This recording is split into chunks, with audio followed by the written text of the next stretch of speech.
Assalamualaikum warahmatullahi wabarakatuh. Selamat pagi semuanya. Yang terhormat Ibu Putri Kurnia Handayani MKom, selaku dosen pengampu mata kuliah Sistem dan Teknologi Informasi. Sebelumnya, perkenalkan anggota kelompok kami. Saya sendiri Putri Cahyani Tias, NIM 2022-53067, sebagai moderator yang akan memandu acara diskusi kali ini. Yang kedua adalah Apelda Maharani Asmara Loka, NIM 2022-53059. Yang ketiga Anis Makfiroh, NIM 2022-53068. Yang keempat Fadelillah Hadijah Bakri, NIM 2022-53069. Dan yang terakhir Muhammad Rangga Adi Permana, NIM 2022-53085. Topik yang akan dibahas kali ini adalah mobile application.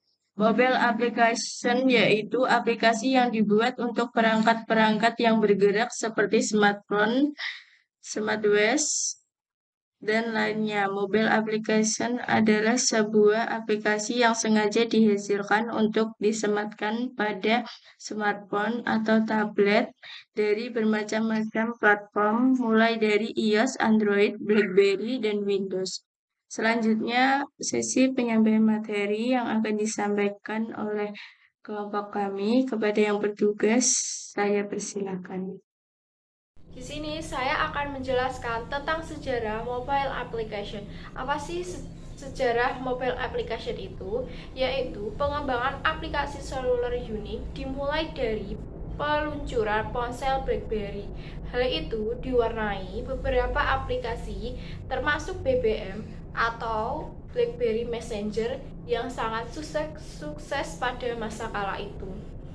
Seiring smartphone mulai berkembang, begitu pula bisnis aplikasi mobile seperti beberapa aplikasi yang didukung oleh BlackBerry dari App World Store, App Store Apple, dan Play Store Android.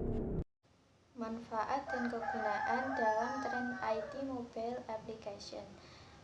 Ada beberapa manfaat dan kegunaan di dalam tren IT mobile application, yaitu 1. Sebagai sarana penyebar informasi. 2.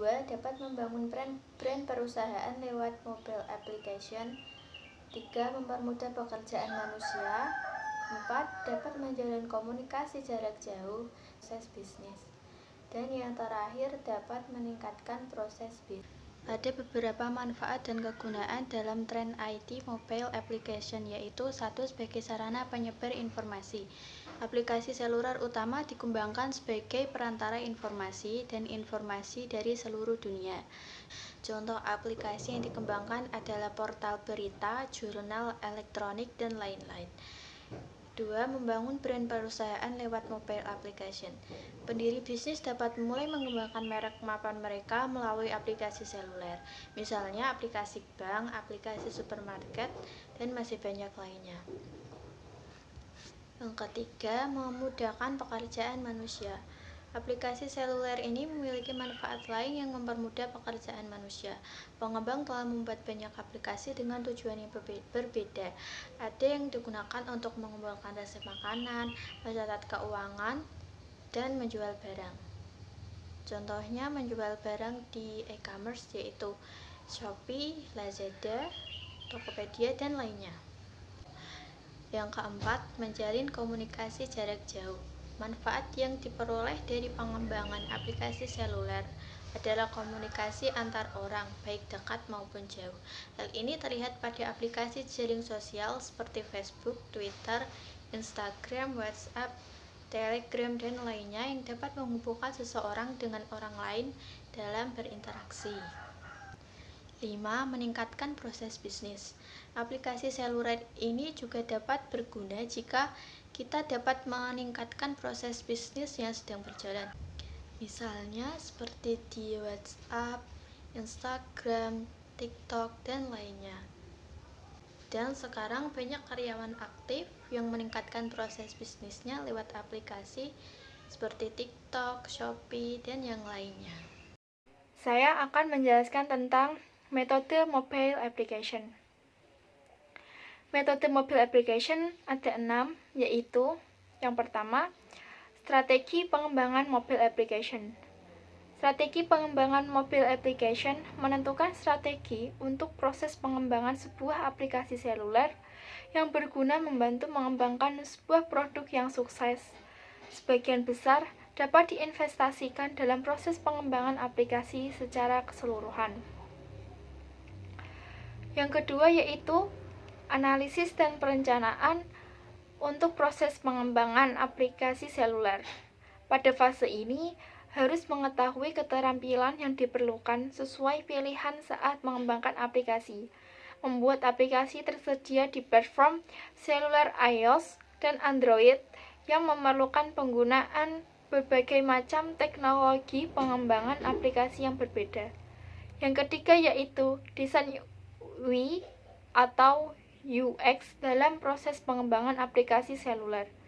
Desain aplikasi harus memiliki tampilan yang halus dan memberikan pengalaman pengguna yang mulus dan mudah, membuat aplikasi tersebut menjadi populer di antara pengguna. Artinya, berhasil mengadopsi dan mendapatkan manfaat yang baik dari semua fiturnya.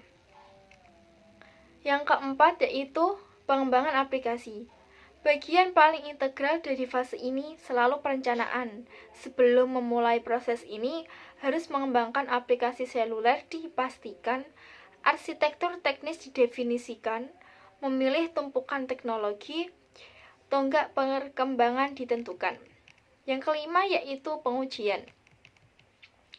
Pengujian jaminan perangkat lunak atau QA menyeluruh dalam mengembangkan aplikasi seluler, memastikan aplikasi yang andal, berguna, dan aman.